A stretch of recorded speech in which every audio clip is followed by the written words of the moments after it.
पवारांनी आरोप केलेले आहे की राम शिंदे यांच्या कार्यकर्त्यांनी मारहाण केली। तुम्ही मारहाण करणाऱ्यांवर काय कारवाई करणार आहात, काय सांगा? मुद्रांक निरीक्षक याला मारहाण झाली आहे त्या सर्वांवर गंभीर गुन्हे दाखल केले आहे। सरकारी कर्मचारी कामावर असताना त्यांना खुर्चीवर असताना मारहाण करणे, सरकारी कामकाज सुरू असताना मारहाण करणे हे आम्ही कदापि सहन करणार नाही। पुणे आयुक्त अमितेश कुमारजी यांनी कडक कारवाई केली आहे। गुन्हेगार फरार आहे, त्यात काही वकील आहे, पण कुठे असेल तरी शोधून आणू आणि या मारहाणीला सरकारने गंभीर घेतलेला आहे आणि यानंतर अशा घटना होणार नाही याची काळजी सुद्धा कशी घ्यायची याचा विचार सरकार करत आहे। याच्यात काही राजकीय कार्यकर्ते असण्याचा आरोप केलेला आहे, भाजपचे कार्यकर्ते असण्याचा नाही, कोणी असेल ना, भाजप, काँग्रेस, राष्ट्रवादी हा बिलकुल इशू नाही आहे, गंभीर गुन्हा आहे। जर एखाद्या अधिकाऱ्यांनी काही आळमुठं धोरण घेतलं असेल किंवा एखाद्या अधिकाऱ्याची काही चूक असेल तर तक्रारी केल्या पाहिजे, तक्रारी करून प्रश्न सोडवता येतात, पण या पद्धतीची मारहाण ही काही मान्य नाही आहे। त्यामुळे मारहाण करणे काय हा त्यातला मार्ग नाही आहे। आम्ही याच्यावर कडक कारवाई करतोय। मी सर्व मुद्रांक अधिकाऱ्यांना विनंती करतोय की कुणीही संपावर जाऊ नये, कारण रोजच्या जर मुद्रांक थांबले तर फार मोठा महसूल त्या ठिकाणी कमी होतो।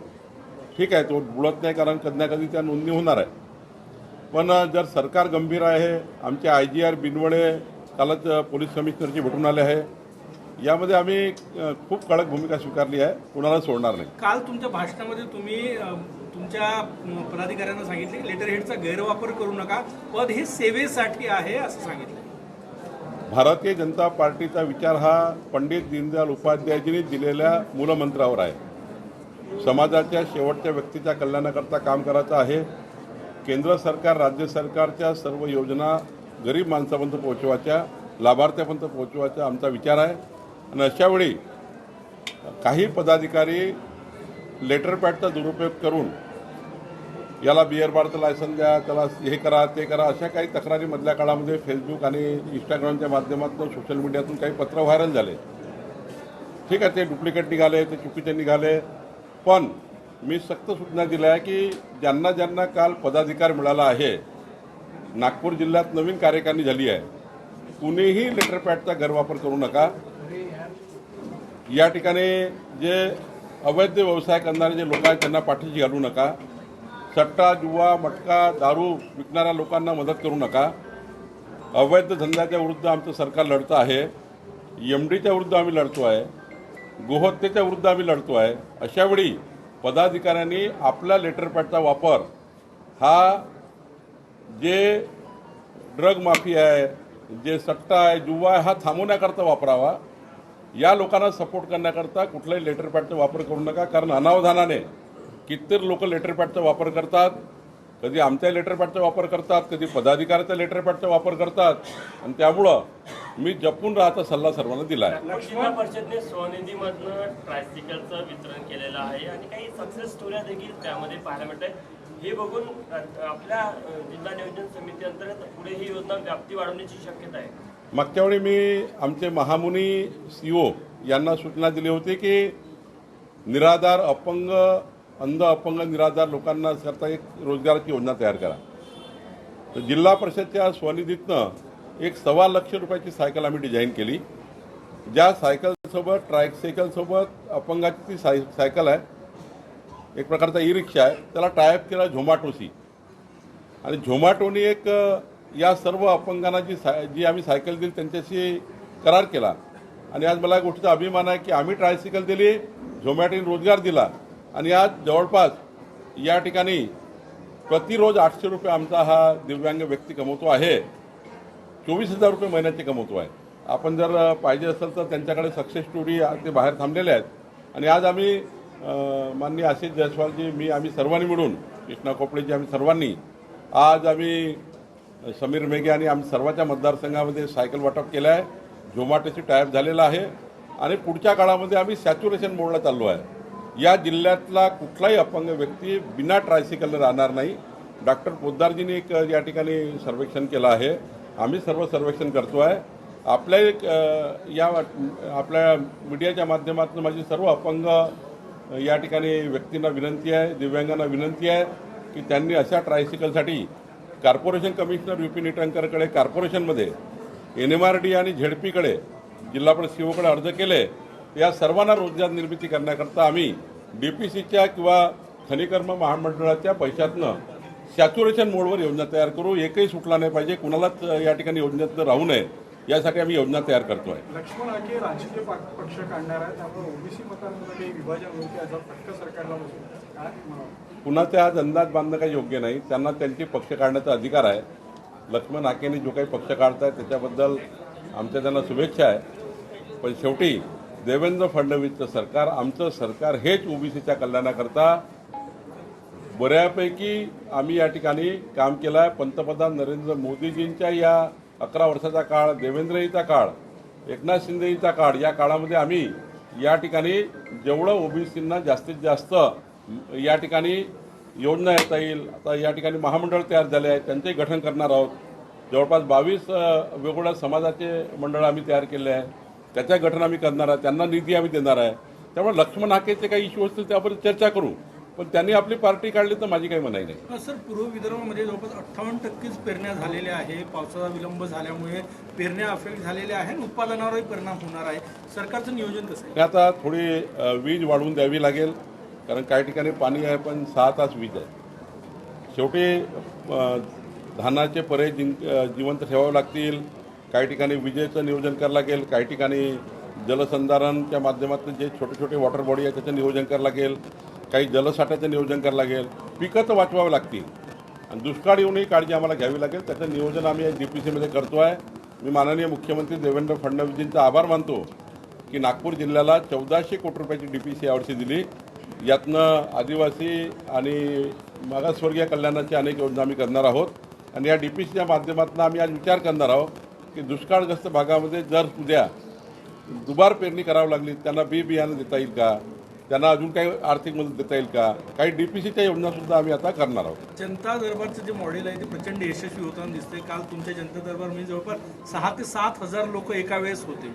मी मागच्या 2004 पासून विधानसभेत निवडून आल्यापासून प्रत्येक रविवारी जनसंवाद, जनतेचे निवेदन स्वीकारतो आणि पुढचे 8 दिवस त्या निवेदनावर काम करतो. माझं कार्यालय हे पुढच्या 8 दिवसाचा कालच्या निवेदनावर काम करणार. असं आमचे सर्वच या ठिकाणी नागपूरचे आमदार आहेत, आशिष जयस्वालजी आहेत, महाराष्ट्राचे सर्व मंत्री आहेत, स्वतः नितीन गडकरी साहेब आहेत, देवेंद्रजी आहेत. परवा देवेंद्रजींनी तर बाहेर येऊन त्या ठिकाणी एक डेस्क टेबल तयार करून त्यावर निवेदन घेतले. त्यामुळं आमची धारणा पक्की आहे की जनतेशी संवाद केल्याशिवाय आम्ही सरकार त्या योजना पूर्ण करू शकत नाही. सरकार त्या योजना पूर्ण नेता येत नाही. जेवढा जनसंवाद करू, जेवढे जनतेचं म्हणणं ऐकू, जेवढे जनतेचे काम करू, तेवढं या ठिकाणी लोकाभिमुख सरकार चालवता येईल. माननीय देवेंद्र फडणवीसांचं सरकार गतिमान, पारदर्शी, लोकाभिमुख करायचं असेल तर जनतेशी संवाद करावा लागेल, जनतेचे निवेदनं घ्यावे लागतील, जनतेचं म्हणणं ऐकावं लागेल आणि त्या भूमिकेत आम्ही काम करतो. राज्यभर काँग्रेस जनता पार्टीच्या वतीने निदर्शनं केले जात आहे. दिल्लीला जो प्रकार घडला देखील सरकारची काय भूमिका? असं आहे की जे आंदोलन सुरू आहे ते नौटंकी आहे. सर्व राजकीय विषय संपलेले आहेत म्हणून एक नवीन विषय करण्याची तयारी सुरू आहे. माझं समर्थन नाही की नीटचा पेपर किंवा कुठले पेपर लीक झाले पाहिजे, पण ज्या पद्धतीने सरकारने सुमोटो कारवाई केली, ही काही कोणाची तक्रारीव कारवाई झाली नाही आहे. नीटचा पेपरचे जे काही पेपरफुटी आहे ती सरकारने शोधून काढली, केंद्र सरकारची एजन्सी या ठिकाणी लावली आणि ज्या पद्धतीनं छळा लावला गेला. काँग्रेसचा काळ बघितला आपण, पेपरफुटी झाली तेव्हा काहीच कारवाई होत नव्हत्या. हजारो वेळा पेपरफुटी झाली आहे काँग्रेसच्या काळामध्ये, तेव्हाही त्या ठिकाणी असे आंदोलनं कधीच पेटवण्याचं काम नाही केलं. एक विचार असा आहे जो माननीय पंतप्रधान मोदीजींना डॅमेज करण्याकरता, देवेंद्रजींना डॅमेज करण्याकरता असा एक समाजामध्ये गट निर्माण झाला आहे, ज्या गटाला दिवसभर हे काम करायचं आहे. आणि त्यामुळे हे कॉकरेजचं आंदोलन हे काही नौटंकी आहे. काही मुद्दे मिळत नाही म्हणून या ठिकाणी युवकांच्या मनात एक द्वेष निर्माण करण्याचं कट कारस्थान चालू आहे. पण या ठिकाणी मनस्तापामुळं काही युवक त्या ठिकाणी सहभागी झाले आहे, कारण मनस्ताप झाला आहे नीटची परीक्षा रद्द झाल्यामुळं. पण याचा अर्थ असा नाही सरकारने यावर काही कारवाई केली नाही आहे. काही आमच्या मंत्र्यांनी पेपर लीक केला का? काही चंद्रशेखर बावनकुळे किंवा धर्मेंद्र प्रधानजींनी काही पेपर लीक केला का? सिस्टीममध्ये एखाद्याने बदमाशी केली, त्या बदमाशीचं भुगतमान त्याला मिळालं, सरकारने त्यावर कडक कारवाई केली की नाही केली? तर कडक कारवाई केली. सरकार यापुढं कडक बंधनं आणले की नाही आणले? योग्य पद्धतीने नीट घेतली की नाही घेतली? खरं तर तुम्ही सुधारणा करा, सुधारणा सुचवा, पण या पद्धतीचं ज्या ठिकाणी सरकारने ऑलरेडी ज्या कॉग्निशन घेतलेल्या आहेत आणि तुम्ही मंत्र्याचा राजीनामा मागून या ठिकाणी राजकारण करताय. उद्धव ठाकरे नागपूरला आले होते. त्यांनी अयोध्येमध्ये जे दानचोरीचा प्रकार घडला त्याला घेऊन संघ परिवाराला लक्ष केलं. असं आहे, अनेक मंदिरामध्ये कधी कधी चोरी होतं. आता मुंबईच्या सिद्धिविनायकामध्ये जेव्हा चोरी झाली होती तेव्हा कोण अध्यक्ष होतं? कोणाचा अध्यक्ष होता? उद्धव ठाकरेंचा अध्यक्ष होता. मग तेव्हा उद्धव ठाकरेंचा राजीनामा मागितला आम्ही. तिथे काम करणारा व्यवस्थित चूक झाली होती. कोराडी महालक्ष्मी आहे, मी त्या ठिकाणी आता अध्यक्ष होतो, आता मी ट्रस्टमध्ये नाही आहे, आता अध्यक्ष नाही आहे, मी आता राजीनामा दिला आहे. पण उद्या तिथले अध्यक्ष आहेत आणि एखाद्या कर्मचाऱ्याने समजा तिथली चोरी केली तर अध्यक्षाचा राजीनामा घ्यायचा का? त्या कर्मचाऱ्यावर सजा झाली पाहिजे, त्यांना जेलमध्ये टाकलं पाहिजे. सेम राम मंदिरात काय झालं असेल, अयोध्येला झालं असेल, त्याच्या लोक पकडले गेले, कडक कारवाई केली.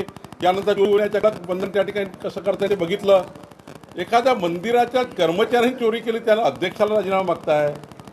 एखाद्या सिस्टीममधल्या नीटमधल्या एखाद्या पेपरच्या फुटीमध्ये काय असलं त्याला मंत्र्याला राजीनामा मागताय. हे जे राजकारण चालू आहे ना उद्धव ठाकरेच्या लोकांचं, हे नौटंकी आहे. आणि त्यामुळं जेव्हा तुम्हाला भगवान प्रभू रामचंद्राच्या दर्शनाला अयोध्येला जाण्याकरता प्रतिष्ठापनेच्या दिवशी निमंत्रण होतं, त्या दिवशी मताच्या लागून चालण्याकरता महाराष्ट्रातले मतं कमी होतील म्हणून त्या ठिकाणी तुम्ही गेले नाही. तुम्ही भगवान प्रभू रामचंद्राचा तिरस्कार आयुष्यभर केला आणि आता तुम्ही त्या ठिकाणी असे आंदोलन करून या ठिकाणी काही मिळणार नाही आहे, काही भेटत नाही आहे. आंदोलनामध्ये तेच लोक आहे, काही जनतेला काही संबंध नाही आहे. जनतेला विकासाशी संबंध आहे. विकसित महाराष्ट्राकडे जनता जाते आहे. त्यामुळे जनतेला अशा आता काही आंदोलनाची भूमिका काही घेणं नाही आहे. जनता आता ही देवेंद्र फडणवीसजी आणि महाराष्ट्राच्या विकासाला समोर जाते. नागपूरमध्ये जे आंदोलन झालं त्या आंदोलनात साधे 1000 लोक देखील जमा झाले नव्हते. कुठं? नागपूरमध्ये जे रामरक्षा आंदोलन केलं 5000 लोकांची परवानगी होती, 1000 लोक. आता याचं आत्मपरीक्षण उद्धव ठाकरेंनी केलं पाहिजे. शेवटी तुमचा पूर्व इतिहास जर काढला तर पूर्व इतिहासाची भाषणं काय तुमचे? तुम्ही बदलली आहे भूमिका. बदललेल्या भूमिकेला कधी लोक साथ देत नाही. उद्धवजींनी मताच्या लागून चालण्याकरता काँग्रेसचा हात पकडून हिंदू हृदय सम्राट बाळासाहेब ठाकरे यांचा विचार बदलला आणि आता लोक त्यांच्यासोबत नाही आहे म्हणून 500-1000 लोक जमले. ते तुम्ही 1000 सांगता, 300 लोक होते. डीपीडीसीची बैठक आज आहे. कुठल्या कुठल्या विषयावर चर्चा काय सांगा? 1400 कोटीचे डीपीसीचं नियोजन आहे. शेतकरी शेतमजुरांच्या योजनेपासून तर शेत रस्त्यापासून तर संपूर्ण जिल्ह्याचं नियोजन आम्ही करणार आहे. काही पैसा दुष्काळाकरता, अल्निनोकरता, काही ज्या प्रभावित त्याकरता राखीव ठेवणार आहोत. आमचा विचार आहे की यावर्षी शेड्यूल कास्ट, शेड्यूल ट्राईब जेवढे घरं आहेत जे 100 युनिटच्या कमी वीज वापरतात त्या सर्वांना सूर्यघर देण्याचा विचार आहे. काही व्यक्तिगत लाभाच्या योजना तयार केलेल्या आहे. काही आशिष जयस्वालजींनी राज्याचे राज्य अर्थमंत्री म्हणून त्यांनी काही योजना तयार केलेल्या आहेत नियोजन विभागाच्या. काही प्रेझेंटेशन आहे, काही नाविन्यपूर्ण काम आम्ही करतो आहे.